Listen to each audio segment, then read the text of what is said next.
So hello and welcome, I'm Frederick Dunn and this is The Way to Be. What we're looking at today, observation hives. Observation hives that have been in use for a long time, and here's the problem. I used plexiglass on them. Well, actually, I bought these and they came with plexiglass, which is a problem. If you are building an observation hive, please don't use lucite, plexiglass, or anything else that's plastic.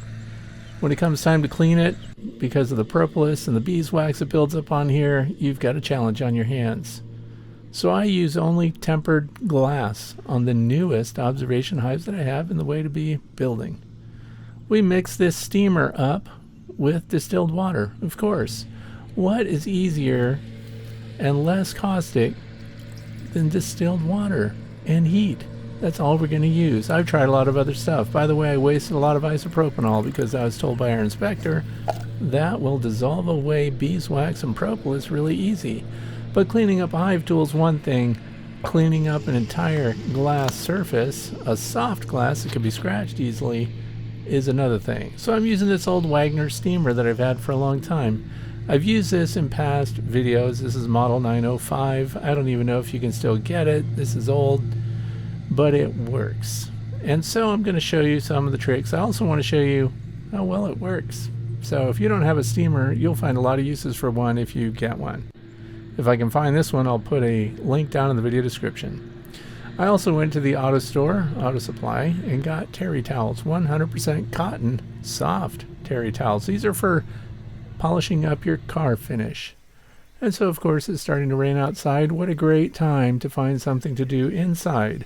I'm located in the northeastern part of the United States, northwestern part of the state of Pennsylvania, and today is May the 8th. So let's test this out. Now, the propolis is a huge challenge. It's not as easy to manipulate as beeswax is. We know that beeswax melts around 145 degrees Fahrenheit. And so there's a learning curve here, but I'm going to save you time. Steam works. You can clean it off. So if you have a nice soft cotton cloth that doesn't have anything else on it that will scratch your plastic, and you have a way of heating things up, maybe you can do this with a hairdryer. I don't know how hot the surface of that gets. I decided to use steam because the combination of moisture and heat lets me clean up the surface, the interior surface of this plexiglass really well. I also use it on the outside, but let me tell you what, this is a game of patience, because this took me over an hour just to do one observation hive. There are 3 in this building. The third one I'm just pulling off altogether, getting rid of it, and I'm installing my new super observation hive that you're going to want to see later this year because we have stuff to do. Now look at this. You can see I tested it and melted the beeswax a little bit there. Look at that. Now we have to rub it off, so we're going to use the cloth. But I have something else that I use besides the cloth by itself, and you'll pick up a technique on this pretty quick. The key is not to have any dirt on your surface when you start to rub it with the steam and the cotton cloth. Dry cotton cloth on plexiglass can even introduce scratches, so the water helps prevent that as well. The other thing is, I started the steam here too soon. You're supposed to wait on that Wagner steamer until the indicator light goes off, and that's when you know it's up to temperature. And then it melts and it's much more effective. This is also a great smoke effect. If you're trying to take portraits of something, it could be fun. You see lots of uses for it. My wife took my pictures here while I was doing this. In fact, she's videoing this because look, I'm using both hands, one with the steamer, one with the cloth. So thankful that she was there to take this video. So you just steam it and wipe it. Now what I found out later was if I just keep the cloth on the surface and put the steam right up against the edge of the cloth where the beeswax is, it wipes off right away. But this was a test corner, and you can see that's pretty clear. Now behind it, there's other plexiglass that also has beeswax on it, but compare the bottom to the top. Look how clean that is. Now it's not just like new, but we can see inside and see what the bees are doing. That's the whole point of an observation hive, is to be able to observe. Look at the other panel, just as bad. The other thing is I learned that if I took this metal hive stand that I use as a portable unit, put some cotton cloths over the metal top there and just lay it flat, boy was this easier. The other thing that made it easier, I took the cotton cloth, I wrapped it around a hive tool. And I want to thank the Honeystead, Kaylee specifically from the Honeystead, for giving me these hive tools. And if I wrap the cloth on that and then heat up the surface and push it along, it was much more effective. And the cloth just absorbed the beeswax. So that's enough for the cleaning. I want to show you a little bit about what I did here on the interior. I am way behind on reviewing products. So what am I going to do? Well, since I have this clean observation hive that I can see through again, I'm going to put different frames in it that will give us cool things to look at while the bees build things up. And one of these, this is from 2 years ago at the North American Honeybee Expo. Somebody gave me that for cut comb. And so I thought I'd put that in here. We'll see how the bees build out those squares. We've also got a foundationless frame there, and we've got acorn heavy wax, medium though. Now here's the thing. I don't like this design of Observation Hive because they don't leave enough space on the bottom. So by putting medium frames along the bottom, you leave a larger gap, and the bees can fill that with what's probably going to be drone comb. What do we have here? A queen in a cage. We're going to put her in there. And then I'm just going to go out and grab a couple of random frames of brood, and we're going to put them in here and populate the hive. So look at this, a random foraging honeybee flew over and decided she wants to feed the bees inside that cage.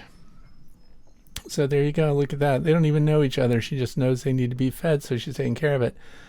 I put some Gorilla Glue on there, which is their wood glue, the new waterproof stuff, and just stuck it on there with a kebab stick. Look, it's only 58 degrees Fahrenheit outside, not good. But things are warming up, and of course rain is coming with the warmth, so we have to get this queen taken care of. And so we're going to have to go out, and even though it's not as warm as I would like it to be, I need to grab a couple of frames. First, these are resources. This is capped honey. You want to feed the observation hive, and if you've got honey left over from a previous winter from a hive that you know is healthy, that's the way to go. So after an hour of being glued on there, they're good to go too, and I'm going to leave that cage right there. I pulled the cork out of the candy side, so I want these bees that I installed to be able to chew them out while they get acquainted, and then the queen will be released in a day or two. And I show the queen out of the cage in this video. I don't want you to have to wait for that. So I went along with this Hive Butler tote, which is my favorite thing to use when I'm swapping frames and resources from different hives. And I put replacement undrawn frames and foundation in the hives while I took away their capped brood. Look at that. Now there was some drone comb there, which I cut away, and I looked at the drones that were in there, and guess what?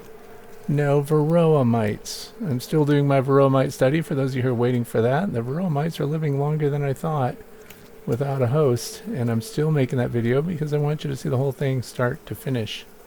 So what's going to happen? This is covered brood. So that means they're in the pupa state. We've got some uncovered still that needs attention there on the left. So those are larvae, and the bees are going to be able to feed them. So these are mostly nurse bees. How do I know? Well, I shook them off into my Hive Butler tote, and those that could fly away did. Those that really didn't know where they belong stayed in the tote and then clambered up onto these frames, making my job very easy. Look at this. We're inside a building.